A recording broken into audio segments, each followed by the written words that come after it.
Una vera bomba è esplosa questa sera a Napoli, e i tifosi sono già in allerta. Siamo tornati con un altro aggiornamento caldo e rivelatore sul dietro le quinte del mercato della nostra amata Napoli. E, come sempre, potete seguire tutto qui, con i dettagli più aggiornati. Lo sapete già, vero? Mettete mi piace, iscrivetevi al canale e attivate la campana. Perché questa finestra di calciomercato è infuocata e il club si sta muovendo su più fronti contemporaneamente. Oggi abbiamo buone notizie da una parte e complicazioni dall'altra. Tenetevi forte! Cominciamo con la buona notizia. Secondo il giornalista Ciro Venerato di Rai Sport, Sam Boukhema sarà ufficialmente un giocatore del Napoli.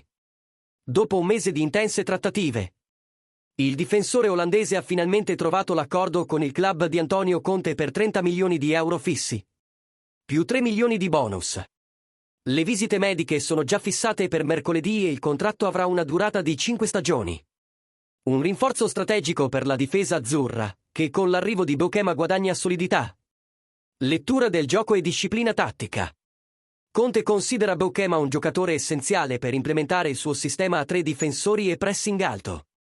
Ora, la parte delicata, la trattativa per Dan Ndoye. L'attaccante svizzero, che da settimane è nel mirino del Napoli, è in totale stallo con il Bologna. Secondo Venerato, il club emiliano non ha ancora ricevuto una proposta ufficiale dal Napoli. E quindi l'operazione è completamente ferma.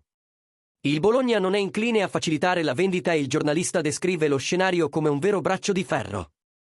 Con il Napoli che sta ancora valutando come e quando entrare definitivamente nella contesa. Nel frattempo, Ndoye aspetta dietro le quinte, con il suo futuro indefinito e i tifosi divisi tra aspettativa e frustrazione. La dirigenza napoletana, dal canto suo, sembra dare la priorità alle uscite, come la telenovela con Osimhen, prima di fare nuovi investimenti pesanti. Ora vogliamo sentire la tua opinione, tifoso del Napoli. Credi che il club abbia ragione ad aspettare per negoziare Ndoye? O dovrebbe agire subito prima che un altro club entri in gioco?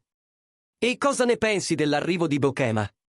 È già un rinforzo importante o serve ancora qualcosa in più per la difesa? Commenta qui sotto, la tua opinione è fondamentale in questo momento decisivo.